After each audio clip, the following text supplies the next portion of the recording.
Iman tak dapat diwarisi dari seorang ayah yang bertakwa. Petikan nasyid tersebut membawa saya menghayati kembali kisah Nabi Nuh AS bersama anak-anak baginda. Sebagaimana sebahagian besar kita tahu, anak-anak baginda tidak mengikut ajaran agama yang dianut oleh Nabi Nuh AS. Ini menunjukkan bahawa iman ini tidak boleh diwarisi dengan begitu sahaja. Assalamualaikum warahmatullahi wabarakatuh. Alhamdulillahirrabbilalamin. Syukur kehadrat ilahi atas nikmat Islam dan iman yang kita kecapi sehingga hari ini. Saya Nurul Nashrah binti Tajaudin, nombor matrik D2018-1084-084. Untuk perkongsian pada video kali ini, saya akan berkongsi serba sedikit tentang iman. Kita seringkali mendengar orang sekeliling berbicara tentang iman. Di dalam Al-Quran, pecahan iman dan bahagian-bahagiannya disebut lebih kurang sebanyak 879 kali. Adakah kita mengetahui dengan betul apakah yang dimaksudkan dengan iman?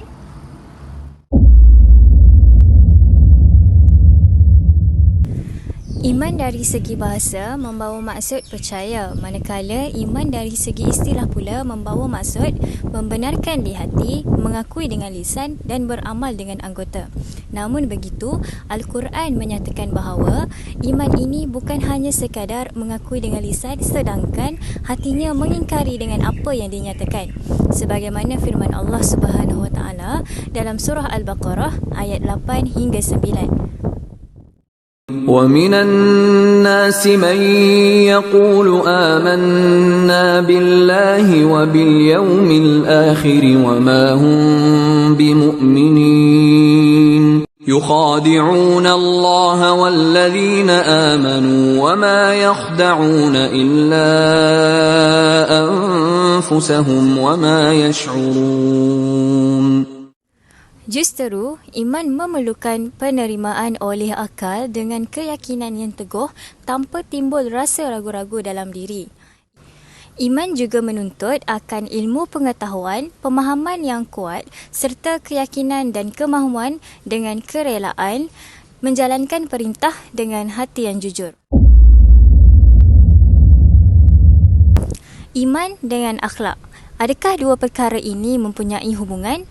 Sabda Rasulullah sallallahu alaihi wasallam an Abi Hurairah radhiyallahu anhu qala Rasulullah sallallahu alaihi wasallam akmalul mu'minin imanan ahsanuhum khuluqa wa khiyarukum linisaihim khuluqa, yang bermaksud orang mukmin yang paling sempurna imannya adalah orang yang paling baik akhlaknya. Sebaik-baik kalian adalah yang paling baik terhadap isterinya. Hadis riwayat Tirmizi. Melalui hadis ini, Rasulullah sallallahu alaihi wasallam menerangkan bahawa orang mukmin yang paling sempurna imannya adalah orang yang paling baik akhlaknya. Maka dapat disimpulkan bahawa bagi menyempurnakan iman, kita mestilah terlebih dahulu mempunyai akhlak yang baik. Ini menunjukkan bahawa iman dan akhlak mempunyai hubungan yang sangat rapat.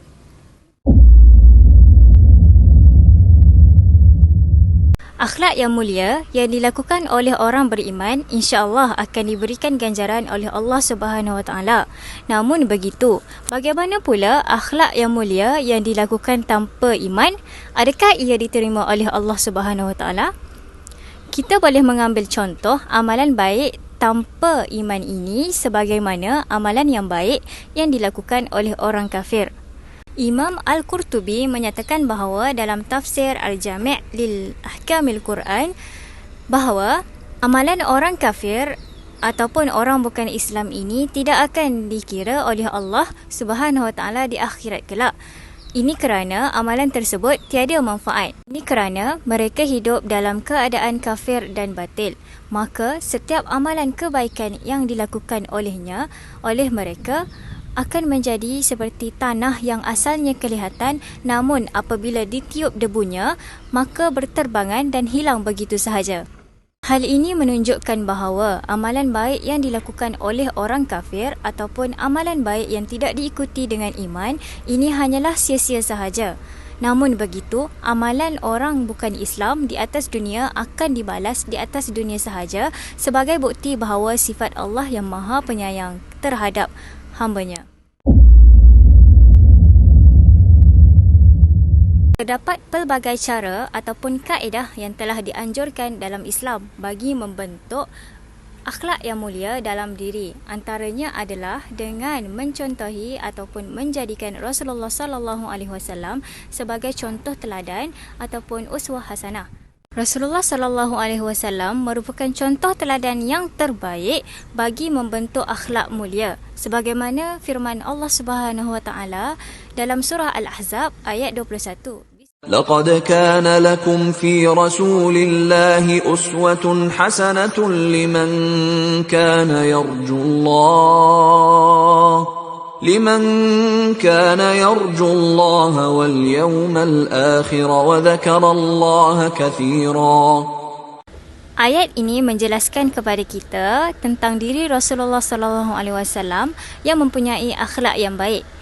Sebagai seorang Muslim dan mukmin, kita mestilah menjadikan Rasulullah sallallahu alaihi wasallam sebagai idola kita. Seterusnya, bagi membentuk akhlak yang mulia, kita mestilah juga mempunyai ilmu pengetahuan di mana ilmu pengetahuan tersebut membantu kita untuk membezakan manakah akhlak yang baik dan manakah akhlak yang buruk. Hal ini akan membuatkan kita dapat melakukan akhlak yang baik dengan lebih baik manakala kita mampu menghindari diri kita daripada melakukan akhlak yang buruk. Justeru, ilmu pengetahuan itu amatlah penting untuk membentuk akhlak yang mulia berlandaskan syarak. Kaedah yang seterusnya adalah istiqamah dalam melakukan kebaikan. Bagi membentuk akhlak yang mulia, kita mestilah istiqamah atau sentiasa membiasakan dan melazimkan diri kita dengan membuat kebaikan. Tidak semestinya dengan melakukan amalan baik dengan kadar yang banyak ataupun kadar yang besar. Namun, cukuplah amalan yang sedikit tetapi dilakukan secara berterusan. Ini sebagaimana firman Allah Subhanahu wa taala dalam surah Hud ayat 112. فاستقم كما أمرت ومن تاب معك ولا تطغوا إنه بما تعملون بصير. Sebagai kesimpulannya, iman dan akhlak mempunyai kaitan yang sangat rapat antara satu sama lain. Tanpa iman, akhlak yang baik tiada sebarang manfaat ataupun tidak akan dihitung oleh Allah Subhanahu Wa Taala. Dan begitulah juga dengan iman seseorang. Tanpa akhlak yang baik, maka tidak akan sempurna iman seseorang.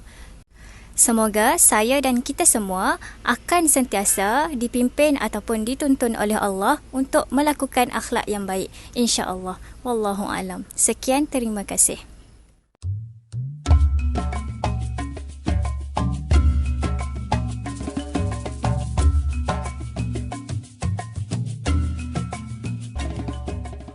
Iman tak dapat diwarisi dari seorang ayah yang bertakwa.